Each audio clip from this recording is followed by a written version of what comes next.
Galnet News, your galaxy in focus. 26th of February, 3302.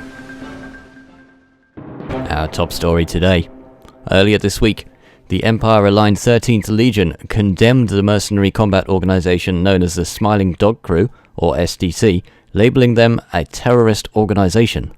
Lord Commander Nightshady of the 13th Legion made several outspoken remarks against the SDC, alleging attacks on peaceful traders in the UE booth system in what he described as the Mobius incident.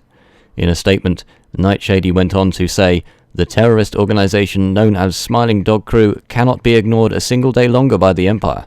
With each attack, they grow bolder and gain notoriety, which results in more cockroaches scurrying out of the woodwork to join them." The SDC now find themselves on a kill-on-sight list amongst the 13th Legion, and many predict violence between the two groups to continue into the near future. Nightshady also made a fervent appeal to other Imperials to aid his organization, saying, "I'm calling on all Imperial commanders who fancy themselves as combat pilots to join us in standing against these terrorists. Everyone thinks the schoolyard bully is invincible until the first time someone bloodies his nose." Galnet asked the Smiling Dog Crew for a response to this 13th Legion statement, and Commander Orni Shaula obliged, emphasizing the SDC's strong belief in the sovereignty of every man, and their refusal to acknowledge that space belongs to any particular authority. He stated that the organization will fight for the freedom of the individual over the major powers, such as the Federation and the Empire, who seek to govern the inhabitants of the galaxy. When asked about Smiling Dog Crew's response, Commander Shaula stated that they will not stand for what the organization perceives as an attempt to hinder the shareholders' activities, and their efforts would be dedicated to their brand and delivery of their services. He said, "We guarantee satisfaction to clientele, and our commitment to our promise of straight-through-the-cockpit delivery of our primary products, Tier Salt and SPGs, remains stalwart and steadfast."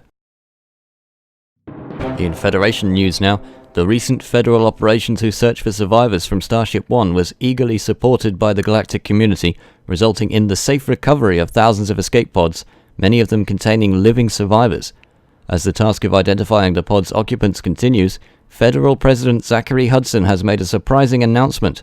One of the escape pods taken to Leoniceno orbital contains former Federal President Yasmina Halsey.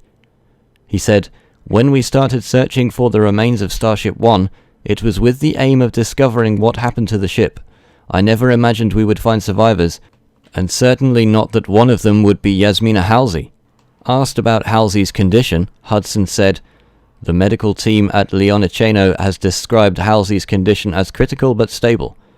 It appears her escape pod was damaged and she sustained some injuries, so she's being kept in an induced coma until her wounds have healed. This is likely to take weeks. If her condition changes, I will be immediately notified." This report now on the Emancipation initiative from Commander Dissident Smith. Princess Aisling Javal's recent emancipation effort has been criticized following revelations that over 7 million slaves were purchased directly from slavers in systems surrounding UE Booth. These purchases were made by independent traders supporting the Princess's Liberation Program. One commander, who refused to take part in the program, said, "I can't see how funding slavers is going to stop the slave trade unless Aisling expects them to retire now they're wealthy." LHS 3447 is familiar to many independent pilots, being a popular starting point for those embarking on careers as traders, bounty hunters, and explorers. But many of these pilots have bemoaned the relative inaccessibility of the system's starports. The Pilots Federation, in association with LHS 3447 Dynamic & Co., has announced plans to address the issue by constructing a new Orbis starport in LHS 3447. According to a spokesperson for the organization, the new starport will orbit LHS 3447 B1A, making it particularly valuable to miners exploiting the LHS 3447 AB belt. He said, "The Pilots Federation is all about building a better future for the people who keep the galaxy moving. This new starport will give those people a valuable new trade and resupply hub, in addition to giving the system's economy a boost." The campaign to construct the starport, which will be named Bluford Orbital, began yesterday and will run for 2 weeks. Pilots who want to support the first phase of the campaign are invited to deliver metals to Whirlage Terminal in LHS 3447. An update now on the situation with the alien Barnacles from Commander Corrigendum. Dr. Elana Lorax, a leading contributor in the field of xenobiology, has released a statement to the media in which she said, "Before we reached the stars, we destroyed countless species on our homeworld. Similarly, the colonization of Tau Ceti, Delta Pavonis, Achenar, and many other systems resulted in the mass extinction of native life. But humanity has yet to learn its lesson. The cry for meta-alloys is not unlike the lust for beaver pelt top hats in ancient times. Thousands of barnacles have been destroyed, and for what? Defunct stations can be replaced. If the barnacles are destroyed for their meta-alloys, we will lose their secrets forever." Dr. Lorax continued, "With a little patience, we could unlock the secrets of the barnacle. Xenobiologists and chemists could learn to synthesize meta-alloys given time. Unfortunately, it seems humanity is going to destroy another unique lifeform for short-term and short-sighted gain." For years, the sparsely populated Orulus system has been dominated by the Orulus Blue Hand Gang, a ruthless criminal organization. This cold-blooded band has been making life intolerable for the system's inhabitants, but the local government appears reluctant to take a stand. Some have speculated that this is because the authorities receive regular kickbacks from the criminals.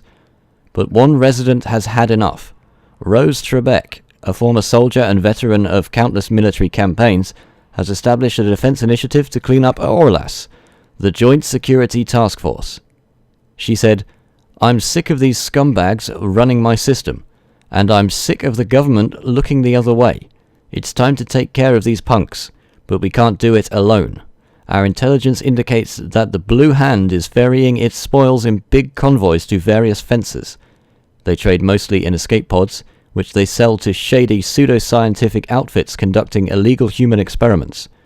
We need pilots to swoop in, bust open the convoys, and recover as many pods as they can. We also need volunteers to sweep the system, taking out any Blue Hand ships they encounter. That should make things easier for commanders targeting the convoys." Trebek has had the resources to offer generous incentives to those who support the campaign, but she has stressed that the operation will not be straightforward, going on to say, "If you're not an experienced combat pilot, frankly, you can't help us. These Blue Hand dirtbags are the real deal. I don't want your death on my conscience." The campaign in Oralas began yesterday and will run for 1 week. Pilots who want to participate are advised to make their way to Wilkes Orbital in the Nespeleva system. That's the Galnet news for today. Tune in next time to keep your galaxy in focus.